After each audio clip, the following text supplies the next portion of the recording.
মানসিক ভারসাম্যহীন মানুষটাকে যারা এত নির্মমভাবে মেরেছে তাদের কঠোর বিচার দাবি করছি। তো আসসালামু আলাইকুম ভিউয়ার্স, কেমন আছেন? তো আশা করছি অনেক ভালো আছেন। আলহামদুলিল্লাহ ভালো আছি, খুব বেশি একটা ভালো নেই। চারপাশের যা অবস্থা এগুলো দেখলে, এই নির্মমতা দেখলে আর কিভাবে ভালো থাকতে পারি ভিউয়ার্স। তো আজকে কি রান্না করব একটু বলে নেই, তারপরে আমি যে বিষয়টা সম্পর্কে বলতেছিলাম একটু কথা বলবো এই বিষয়ে। তো এখানে আমি আজকে রান্না করব দুইটা রেসিপি, একটা হচ্ছে লাউ দিয়ে চিংড়ি মাছ, আর একটা হচ্ছে চিংড়ি মাছ দিয়ে লাউ শাক। দুইটা রেসিপি আমার অনেক পছন্দ, আমার মনে হয় অনেকেরই অনেক বেশি পছন্দ। আর লাউটা এত সতেজ আর কচি ছিল যে খুবই ভালো লেগেছে লাউ খেতে। আর এইখানে হচ্ছে বরবটি, যে বরবটিটা আজকে আমি রান্না করব না, আর রেখে দিলেও দেখা যায় যে বরবটিটা নষ্ট হয়ে যাবে এমন ছিল। তো আমি কি করলাম, কেটে ধুয়ে বলক ওঠানো পানিতে 2 মিনিট সেদ্ধ করে তারপর ঝরা দিয়ে ঠান্ডায় মানে ফ্যানের নিচে রেখে দিয়েছি। এখন পানি ঝরে গেলে নর্মাল ফ্রিজে রেখে দিব। পরে যে কোনো সবজির সাথে দিয়ে মানে তরকারি রান্না করে খাওয়া যাবে, নুডলসে দিয়ে খাওয়া যাবে। এই তো এখানে বড় বড় চিংড়ি দিয়ে লাউ রান্না করে নেব, তারপর লাউ শাক রান্না করব। তো আমি কেচি দিয়ে চিংড়ি, যেহেতু চিংড়ি মাছটা বড় বড় ছিল, কেচি দিয়ে একটু ছোট ছোট করে কেটে দিয়ে দিচ্ছি এখানে।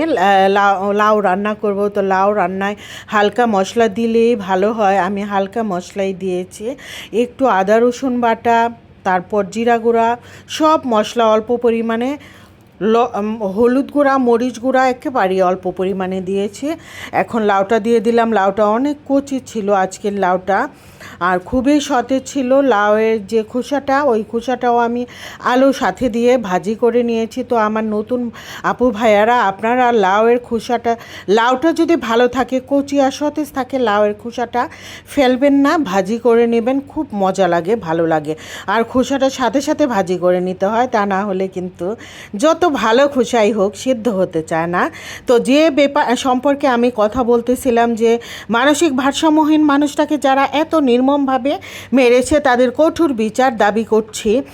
এটা আমি বলতেই পারি, দেশের যে কোনো সাধারণ নাগরিক এটা বলতে পারে। এই নির্মমতা দেখলে কি যে কষ্ট লাগে, যতবার দেখি ততবারই বুকের ভেতরটা মোচড় দিয়ে ওঠে। এটা কীরকম, মানে পশুকেও হার মানায় এই নির্মমতাকে, যে এমনভাবে মানুষ আটকা একটা লেগে হঠাৎ মারা যায়। ওইটাই ভিন্ন কথা। লোকটাকে খাওয়াইলো, তারপর আস্তে আস্তে কিভাবে ক্রমে ক্রমে লোকটাকে চোখের সামনে ওরা মেরে ফেললো। ওইখানে কি একজন স্টুডেন্টের বুকেও মানে কষ্ট লাগে নাই, মানবতা জাগে নাই যে এটা সম্ভব না, এটা হয় না কেন? এটা যদি ওর দোষ থাকে, বিচার আছে, দেশে আইন আছে, আদালত আছে, এইভাবে কেন সহিংসভাবে হত্যা করলো ওই মানসিক ভারসাম্যহীন লোকটাকে? খুবই খারাপ লাগে। ঢাকা ভার্সিটির কথা শুনলে তো আমরা সবাই উচ্ছ্বসিত হই, মনে করি যে আমার ছেলেটা, আমার মেয়েটা যদি ঢাকা ভার্সিটিতে পড়ে, এটা আমার আনন্দ, আমার ভালো লাগবে, ওখান থেকে ভালো মানুষ হয়ে বেরিয়ে আসবে। এখন কেন জানি এটা শুনলে আমার ভালো লাগছে না। তো আপু ভাইয়ারা, আপনারা জানাবেন আপনাদের মতামত, আপনাদের কেমন লাগছে। তো আমার কাছে খুবই খারাপ লাগছে এই ঘটনাটা, আমার মোটেও ভালো লাগছে না। দেখে মনে হচ্ছে কোন বাংলাদেশে আমরা বসবাস করছি। আমার তো মনে হয় আমার বাংলাদেশ সবচেয়ে ভালো, পৃথিবীতে যতগুলো দেশ আছে সবচেয়ে সুন্দর, সবচেয়ে শান্তির দেশ আমার দেশ, আমার বাংলাদেশ।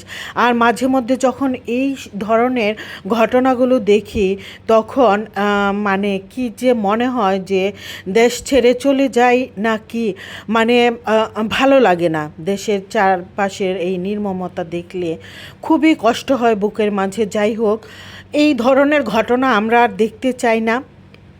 আমি একজন ছোট্ট কন্টেন্ট ক্রিয়েটর, আমার ভিডিও কতজনের কাছে পৌঁছাবে জানি না, কতজনের কাছে বা যায় ভিডিও।